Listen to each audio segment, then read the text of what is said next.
Hey, okay, we are almost there. You have survived a breakneck 3 weeks of history of TV and radio. Hopefully, you've learned a bunch of stuff, but you still have to illustrate that through your pachaka-cha.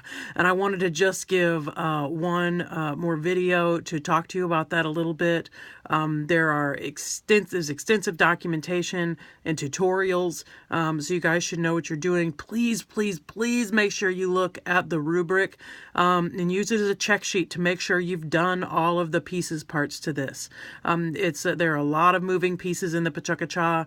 I highly, highly, highly recommend that you be working on it right as we speak, basically. It is complicated enough that if you are waiting until the last minute that you're not going to get it done. A couple things to think about as you're tweaking it and getting it ready to go. There are a lot of parts that you're supposed to be doing, like making it clear that you're illustrating ways in which your show is like past eras of television, ways in which it couldn't have existed in past eras, ways in which it reflects the present. Make sure you foreground those like you would in any good paper. You want to make sure that it's clear that that's what you're illustrating. Often people will address a number of items, but I won't know why they're addressing those. So make sure that you have clearly explained it, just like you would in a good essay. Another thing to make sure that you do, this is super important, make sure that you make it so that they automatically forward your slides and that your slides are timed right. I know it's challenging when I made the sample Golden Girls slide and when I do them for class, in face-to-face classes, I know it's really challenging to make sure that you're right on time from one slide to the next, but one of the important things about pachaka-chas is making sure that your timing is right on, because it's kind of quick and dirty. It's about keeping your people from not being bored and to concisely convey your information. Make sure you have the right number of images, not too few, not too many. Make sure you have that final slide with the bibliography on it, but that's not a narrated slide. Make sure you have the right number of slides. And all the details that you want about your show, and be specific. Make sure you're being specific about your show. Make sure you're specifically tying to content from the class. This is essentially what you're doing instead of a final exam. I think it's a pretty fun project and really gives you the opportunity to think backwards in terms of what we've done in class, but also think about it through something that you really enjoy. People have picked a lot of really cool shows. I'm looking forward to seeing your pachaka-chas. Tonight is your final mini exam. And then after tomorrow, all you have is your peer responses. Make sure you do those correctly. Make sure you post them on that final bib page, and make sure you answer the questions that you're supposed to answer in those. Again, that's something that is marked on the assignment sheet, but also marked on the rubric.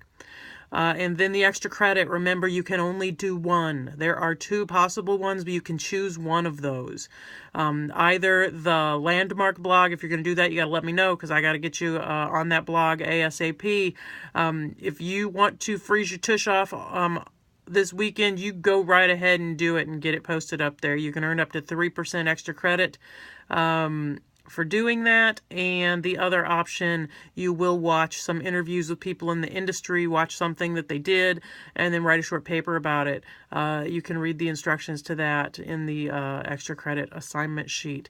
If you go to assignments and materials on the class page, right under extra credit, you'll see those interviews. They're pretty fun. There's one with Jack McBrayer from 30 Rock. There's one with a friend of mine who used to be a writer for Grey's Anatomy and a producer on Private Practice. There's one with a producer on 2020 who has a Peabody for a coverage of 9/11. There's one with a friend of mine who's a costume designer who did wardrobe on SNL for a long time.